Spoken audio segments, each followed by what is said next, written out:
अस्सलाम वालेकुम students.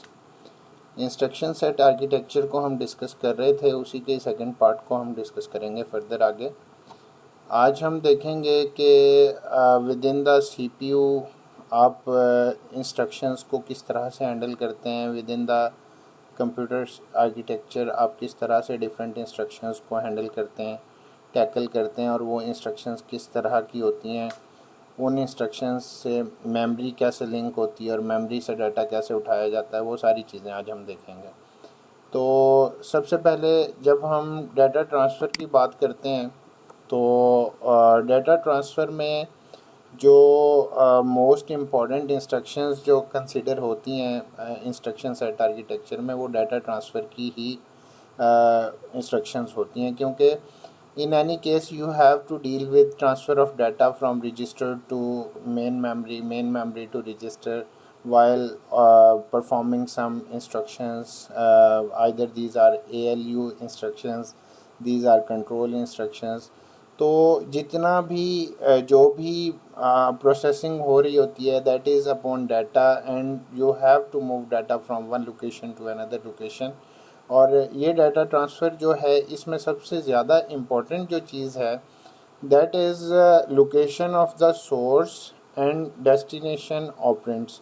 Means के जहाँ से आपने डाटा को उठाना है और उसके ऊपर प्रोसेस करने के बाद जिस जगह उसको स्टोर करवाना है, you have to specify those addresses in your instruction. And उसके बाद फिर जो इम्पोर्टेंट चीज़ है, the length of data to be transferred must be indicated, कि आपने कितने डाटा को ट्रांसफ़र करना है। मींस के if you are using addition instruction and you have to apply that addition on 2 operands 3 operands, और रिज़ल्ट आपका कितनी मेमोरी पे स्टोर होगा, वो सारा कुछ डिपेंड करता है कि how much memory you required to perform a certain instruction and to store data as a result. ठीक है।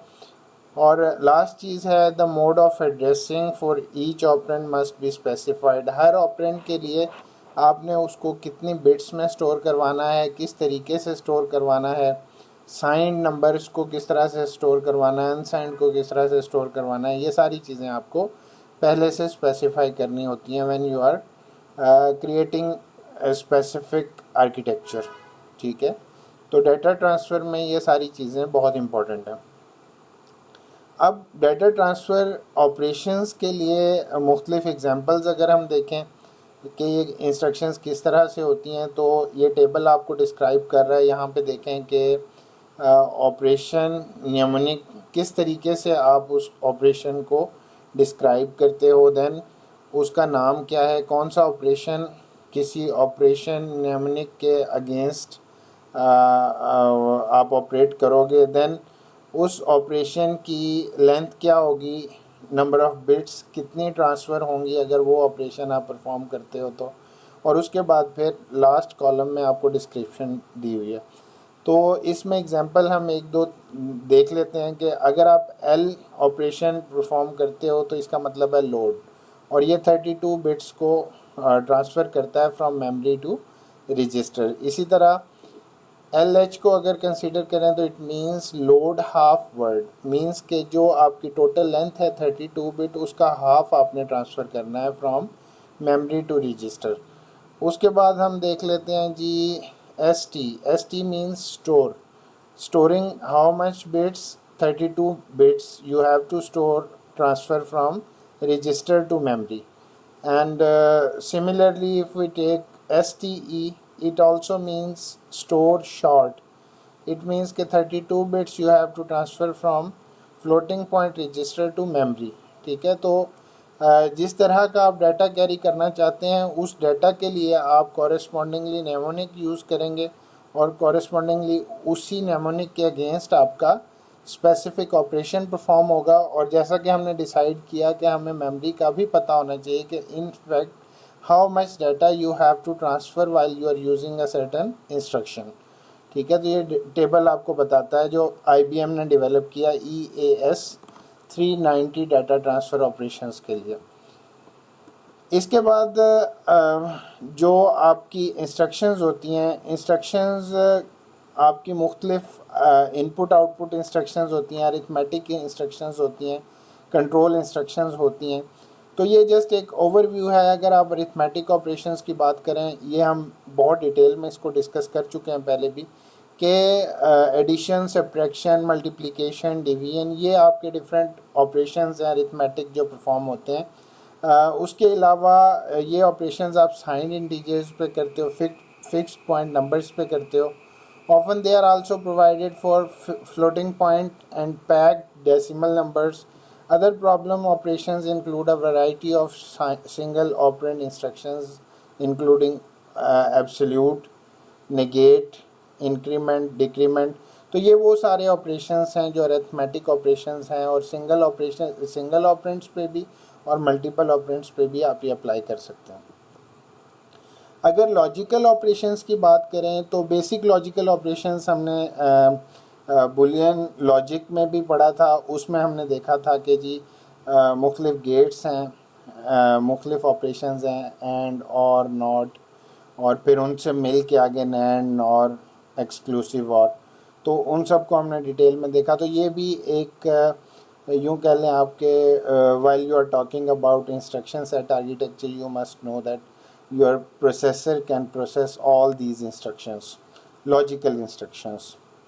इसी तरह से फर्दर अगर डिस्कशन की जाए तो इसमें जो लॉजिकल राइट शिफ्ट आप करते हैं, लॉजिकल लेफ़्ट शिफ्ट आप करते हैं, शिफ्टिंग के जितने भी एल्गोरिदम्स हैं वो आप अप्लाई करते हैं। इसी तरह अरिथमेटिक राइट शिफ्ट है, अरिथमेटिक लेफ़्ट शिफ्ट है। मतलब नंबर ऑफ़ बिट्स को अगर आपने राइट साइड पे शिफ्ट करना हो, लेफ़्ट साइड पे शिफ्ट करना हो, या फिर आपने राइट फोल्ड करना हो, लेफ़्ट फोल्ड करना हो, राइट रोटेट करना हो, लेफ़्ट रोटेट करना हो, कितनी बिट्स का रोटेट करना है, ये भी आपको पता होना चाहिए पहले। तो ये जो ऑपरेशंस हैं ये भी आपके इंस्ट्रक्शन सेट आर्किटेक्चर का ही हिस्सा होते हैं। शिफ्ट और रोटेट ऑपरेशंस इनको कहते हैं। इसमें ये टेबल आपको दिखा रहा है कुछ एग्जांपल्स जिसमें कुछ इनपुट्स हैं, ऑपरेशंस हैं और रिजल्ट्स हैं। ठीक है, अगर मैं कहूँ कि लॉजिकल राइट शिफ्ट करें 3 बिट्स का, तो इसका मतलब है कि मैं लेफ़्ट साइड पे, राइट साइड पे मैंने शिफ्ट करना है, तो लेफ़्ट साइड पे मैं 3 ज़ीरोज़ प्लेस कर दूंगा, और राइट साइड की जो 3 बिट्स हैं वो मेरी इस नंबर से निकल जाएंगी। मींस के ये देखें 3 ज़ीरोज़ यहाँ प्लेस किए, तो ये जो 3 हैं इनिशियल, ये रिमूव हो जाएंगी। अगर मैंने लेफ़्ट शिफ्ट करना है 3 बिट्स का, तो मैं ज़ीरोज़ राइट साइड पे प्लेस कर दूंगा, और लेफ़्ट साइड से 101 जो बिट्स हैं ये रिमूव हो जाएंगी। इसी तरह फ़र्ज़ करें मैंने राइट रोटेट करना है, राइट रोटेट 3 बिट्स करनी है, तो क्या होगा कि ये 3 बिट्स जो हैं ये आपकी स्टार्ट में आ जाएंगी 110, और बाकी बिट्स जो हैं वो राइट शिफ्ट हो जाएंगी। ठीक है, अगर मैंने लेफ़्ट रोटेट करना है 3 बिट्स को, तो मैं क्या करूँगा, सिंपल 101 को यहाँ पे ले आऊँगा और 110 को उठा के मैं आगे शिफ्ट कर दूँगा। ठीक है, तो ये मेरा लेफ़्ट शिफ्ट हो जाएगा। ये डिफरेंट ऑपरेशंस हैं जो आपका इंस्ट्रक्शन सेट आर्किटेक्चर डिफ़ाइन करता है। ठीक है, इसी तरह नंबर्स जो हैं, those numbers which are used by your system, different kinds of you can say that conversions you can perform, और एक नंबर सिस्टम से आप दूसरे नंबर सिस्टम में ट्रांसफ़र हो सकते हैं, बाइनरी से डेसिमल, डेसिमल से बाइनरी, हेक्साडेसिमल से बीसीडी, बीसीडी से हेक्साडेसिमल। वो सारी कन्वर्जन्स हमने डिजिटल लॉजिक डिज़ाइनिंग के कोर्स में डिटेल में पढ़ी हुई हैं। ठीक है, तो ये कन्वर्जन्स जो हैं ये भी आपकी इंस्ट्रक्शन सेट आर्किटेक्चर का ही हिस्सा होती हैं। फर्दर अगर हम देखें, जो मोस्ट इम्पॉर्टेंट चीज़ होती है किसी भी कंप्यूटर आर्किटेक्चर में या सिस्टम आर्किटेक्चर में, तो उसमें आपकी इनपुट आउटपुट इंस्ट्रक्शंस जो हैं, those are most important instructions. ये वो इंस्ट्रक्शंस होती हैं जिनके थ्रू आप बेसिकली कम्युनिकेट करवाते हो अपनी इनपुट आउटपुट डिवाइसेस को प्रोसेसर के साथ, और प्रोसेसर को मेमोरी के साथ, और मेमोरी को इनपुट आउटपुट डिवाइसेस के साथ। इनफैक्ट जितने भी 3 मॉड्यूल्स हैं, जो भी 3 मॉड्यूल्स हैं, CPU मेमोरी और आपका इनपुट आउटपुट डिवाइसेस, उन सब की कम्युनिकेशन जो है वो बेसिकली इनपुट आउटपुट इंस्ट्रक्शंस के थ्रू ही हो रही होती है। इसमें अगर हम बात करें तो बेसिकली 4 तरीके से इनपुट आउटपुट डिवाइसेस जो हैं वो कम्युनिकेट कर सकती हैं या उसका आप आर्किटेक्चर डिज़ाइन कर सकते हैं। पहला तरीका है कि आइसोलेटेड प्रोग्राम्ड इनपुट आउटपुट। इसमें क्या होगा कि जो आपकी एड्रेस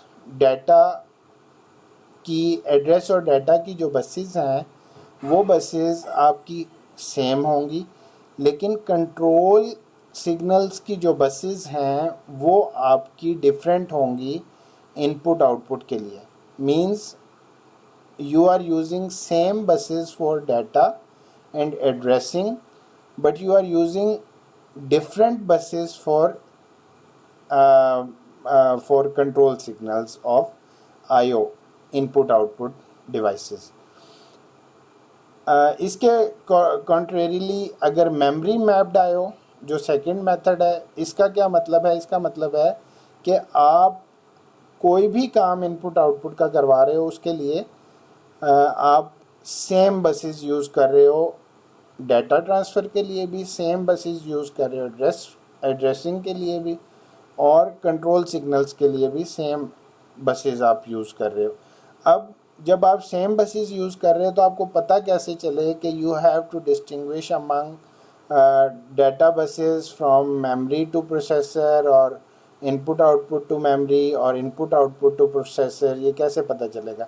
तो बेसिकली आप एड्रेसिंग स्कीम इसमें यूज़ करते हैं।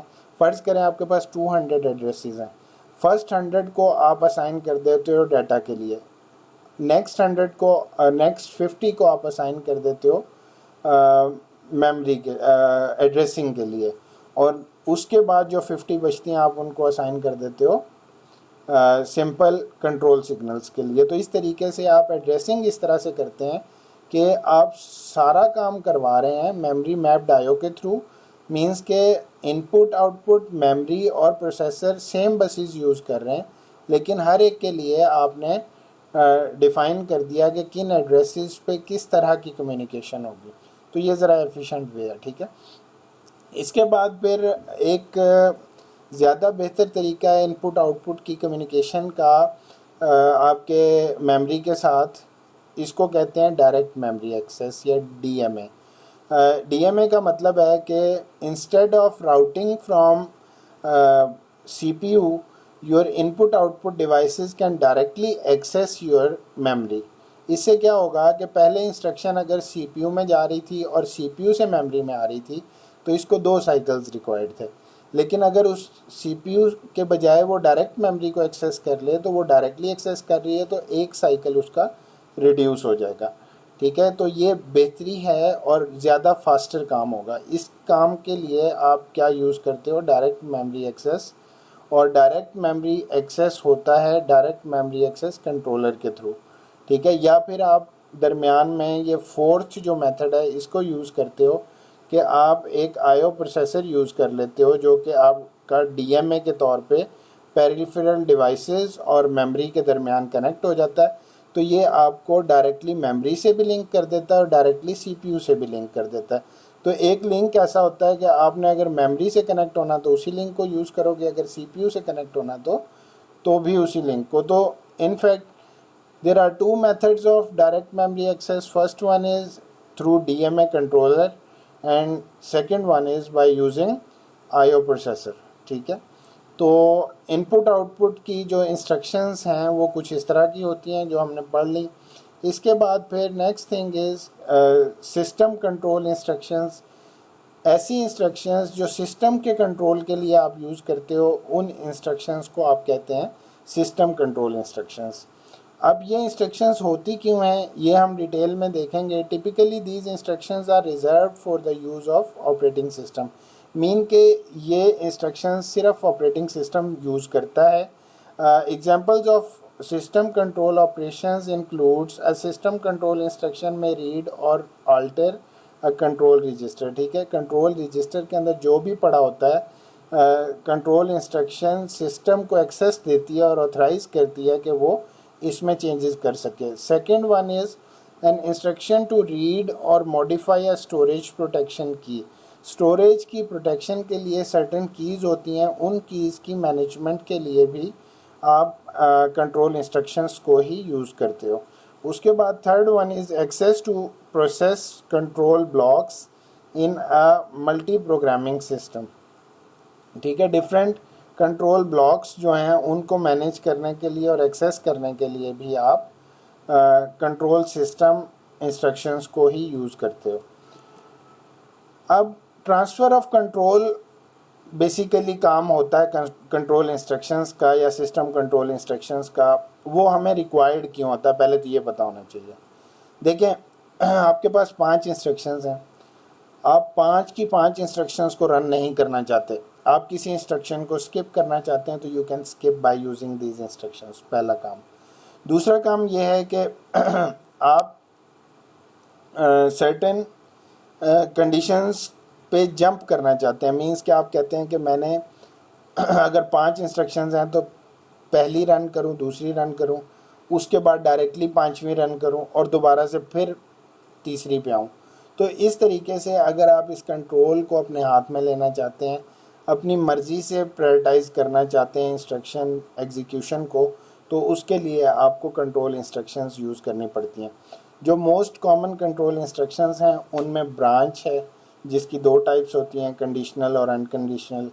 उसके बाद स्किप है, उसके बाद प्रोसीजर कॉल है, उसके बाद जंप है। ठीक है, तो स्किप का मतलब सिंपल, किसी स्पेसिफिक इंस्ट्रक्शन को अगर स्किप करना हो तो आप स्किप की कमांड यूज़ करते हो। किसी स्पेसिफिक ब्रांच पे आपको स्विच करना हो अनकंडीशनली, तो आप ब्रांच की इंस्ट्रक्शन को यूज़ करते हो, और स्पेसिफिक कंडीशन अप्लाई करके अगर स्विच करना हो तो वो कंडीशन अप्लाई कर सकते हो आप। इसी तरह प्रोसीजर कॉल का मतलब है कि आपने फ़र्ज़ करें एक सर्टेन फंक्शन डिफ़ाइन किया हुआ है, एक प्रोसीजर डिफ़ाइन किया हुआ है, जिसको आप कहते हो कि मेरी 5 इंस्ट्रक्शंस चलें, जैसे ही छठी इंस्ट्रक्शन चले तो पहले उससे पहले मेरा कोई और प्रोसीजर जो मैंने कहीं और स्टोर करवाया हुआ वो प्रोसीजर रन होना चाहिए। तो आपका कंट्रोल उस प्रोसीजर पे जाएगा, वो प्रोसीजर रन होगा, वो अपनी वैल्यू रिटर्न करेगा और उस वैल्यू से फिर अगली इंस्ट्रक्शंस को आप लेके चलोगे।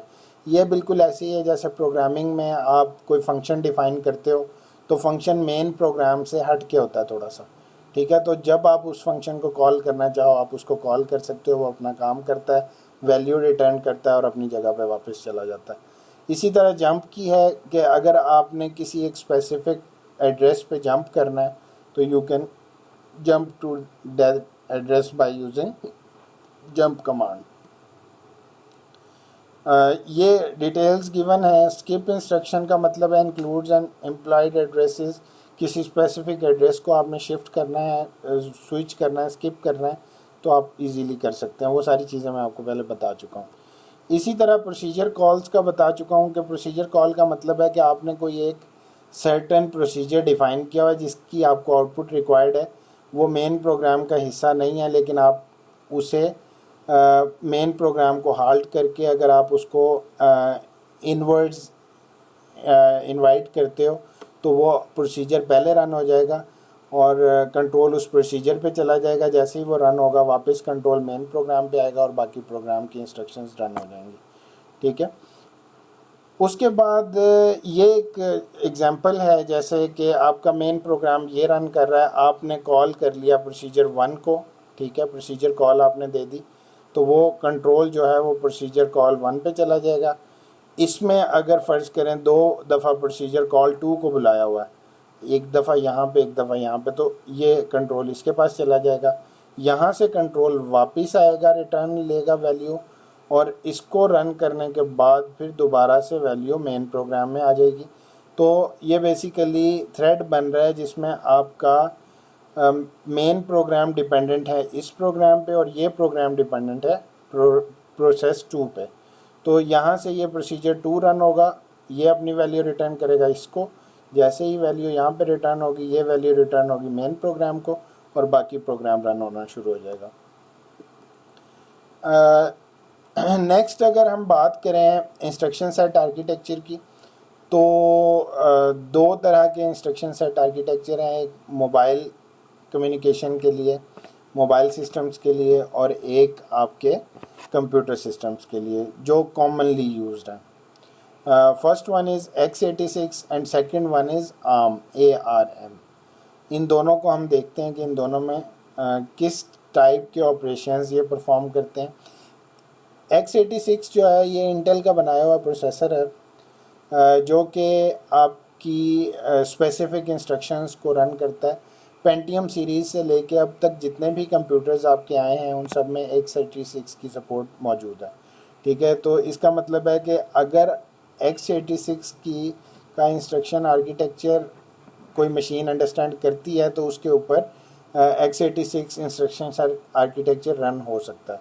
अदरवाइज़ अगर आप कहें कि उसके अंदर कंट्रोल मौजूद नहीं है, जिस तरह आजकल आप PUBG गेम खेलते हैं तो उसके लिए अगर आप विंडोज़ पे रन करते हो तो आपको इमुलेटर की ज़रूरत होती है। उसकी रीज़न क्या है कि डायरेक्टली आप x86 के ऊपर PUBG गेम को रन नहीं कर सकते, जिसकी वजह से आपको इमुलेटर की ज़रूरत होती है। लेकिन while you are playing that game on your mobile phone, it is fine. You don't need any other software to run that, because that game is developed for ARM architecture, mobile architecture, ठीक है। तो इसलिए ये एक simple सी example है x86 और ARM में क्या डिफरेंस है। तो ARM x86 को पहले देख लेते हैं। It provides a complex array of operation types including a number of specialized instructions. The intent was to provide tool for the compiler right to procedure, optimized machine language, बहुत सारी high level languages के programmes को run करने के लिए, क्योंकि इसको use किया जाता है और बहुत ज़बरदस्त इसमें सिस्टम सपोर्ट मौजूद है। बायोस के हवाले से आप देख लें, किसी भी तरह से आप देखें तो इंस्ट्रक्शन सेट आर्किटेक्चर जो है x86 वो वेल कंपोज्ड एक आर्किटेक्चर है, ठीक है। It provides 4 instructions to support procedure call और return. First one is call, then enter, then leave, then return, ठीक है। तो 4 तरह की ये इंस्ट्रक्शंस हैं जो ये प्रोसीजर कॉल के लिए यूज़ करता है। When a new procedure is called, the following must be performed upon entry to the new procedure. तो जब भी आप कोई नए प्रोसीजर को कॉल करते हो तो उससे पहले ये 4 चीज़ें आपकी रन होनी चाहिए। Push the return point on the stack, push the current frame pointer on the stack, copy the stack pointer as the new value of the frame pointer, adjust the stack pointer to allocate a frame, ठीक है। तो ये आपकी 4 चीज़ें होनी चाहिए। अब जो x86 फ्लैग स्टेटस है, मतलब जो ऑपरेशंस आप परफॉर्म कर सकते हो वो कुछ इस तरह से है कि CF कैरी बिट है, PF प्रायोरिटी बिट है, AF ऑक्सिलरी कैरी है, ZF 0 है, SF साइन है और OF ओवरफ्लो है। तो ये इनके फंक्शंस भी आगे गिवन है कि क्या काम होगा तो उस फ्लैग की वैल्यू क्या होगी। इसी तरह ये जो टेबल है it shows you x86 condition codes for conditional jump and set control instructions. तो ये वो सिंबल्स हैं जो आप यूज़ करते हो, ये इन सिंबल्स की वैल्यूज़ हैं। आप देख रहे हो कि CF is equal to 0 and ZF is equal to E, तो ये दोनों 0 होने चाहिए। उसके अगेंस्ट फंक्शन क्या परफॉर्म होगा वो कमेंट्स में लिखे हुए सारे। इसके बाद फिर MMX मल्टीमीडिया एक्सटेंशन एक 1992 में इंटेल ने इंट्रोड्यूस करवाया, जो कि इंस्ट्रक्शन सेट आर्किटेक्चर था और इसमें मल्टीमीडिया की बहुत ज़्यादा सपोर्ट थी। तो बेसिकली वीडियो और इमेज प्रोसेसिंग के लिए इसको इंट्रोड्यूस करवाया गया और इसमें आपके फ्रेम्स जो वीडियो के और इमेज के फ्रेम्स थे उनको प्रोसेस करने की बड़ी अच्छी कंपैटिबिलिटी गिवन थी। और इसको byte, word, double word, quad word, ये सारी डाटा टाइप्स आप इसमें यूज़ कर सकते थे, ठीक है। इसी तरह MMX जो है उसकी सारी डिटेल्स यहाँ पे गिवन है, packet byte, packet word, packet double word. तो ये सारे आपके बेसिकली इंस्ट्रक्शंस थी। और जो आपका x86 है it is basically 32 bit. 32 bit architecture का मतलब है कि आपके जितने भी रजिस्टर्स हैं, जितनी भी मेमोरीज हैं, जितनी भी डाटा बसेस की सपोर्ट है, दैट इज़ ऑफ 32 बिट्स। ठीक है, तो जो भी इनपुट आप दोगे वो 32 बिट्स में दोगे, जो भी आउटपुट आपको मिलेगी वो 32 बिट्स में मिलेगी। बेसिकली इसका ये मतलब है। और अगर 64 बिट आर्किटेक्चर हो तो उसके केस में आपको जो भी बसेस होंगी, मेमोरी एक्सेस होगी, वो सारा आपका 64 बिट आर्किटेक्चर होगा।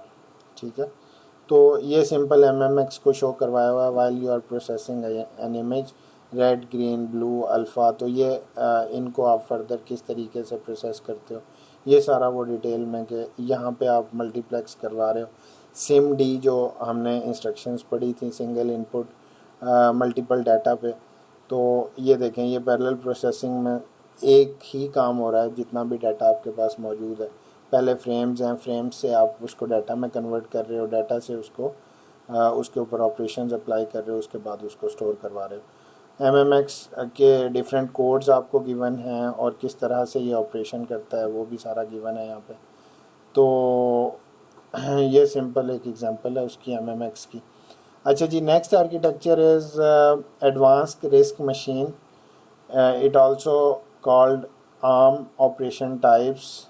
इसमें कौन सी हैं? First one is load and store instructions, second one is branch instructions, data processing instructions, multiple instructions, parallel addition and subtraction या पाइपलाइनिंग भी इसमें आपको मिल जाती है। एक्सटेंडेड इंस्ट्रक्शंस इसमें होती हैं, स्टेटस रजिस्टर, एक्सेस इंस्ट्रक्शंस। तो ARM जो है बेसिकली मैंने आपको पहले ही बताया कि ये मोबाइल यूज़र्स के लिए ज़्यादा यूज़फुल होता है। तो इसलिए x86 की जो भी एप्लीकेशंस हैं ARM की, वो x86 में चलाने के लिए आपको एमुलेटर रिक्वायर्ड होता है, जैसे मैंने एग्जांपल दी PUBG की। ठीक है, तो इस तरह से वो ये भी 32 बिट आर्किटेक्चर है। ठीक है, कि इसमें भी जो भी इनपुट जाती है या आउटपुट आती है, बसेस हैं या डाटा ट्रांसफ़र है, वो सारा 32 बिट में ही होता है। इसकी जो different ARM conditions for conditional instruction execution, you can say different codes are provided, then symbols are provided, then conditional testing is also provided. और आगे कमेंट में उसकी डिटेल है कि किस कोड के अगेंस्ट कौन सी इंस्ट्रक्शन चलेगी और उस इंस्ट्रक्शन के अगेंस्ट क्या काम हो रहा होगा। ठीक है, तो ये टेबल आपको सारी वही इंस्ट्रक्शंस आपको प्रोवाइड कर रहा है। That's it for this lecture. और ये चैप्टर भी हमारा फिनिश हो गया। ठीक है, बाकी अब नेक्स्ट लेक्चर में देखेंगे। अल्लाह हाफिज़।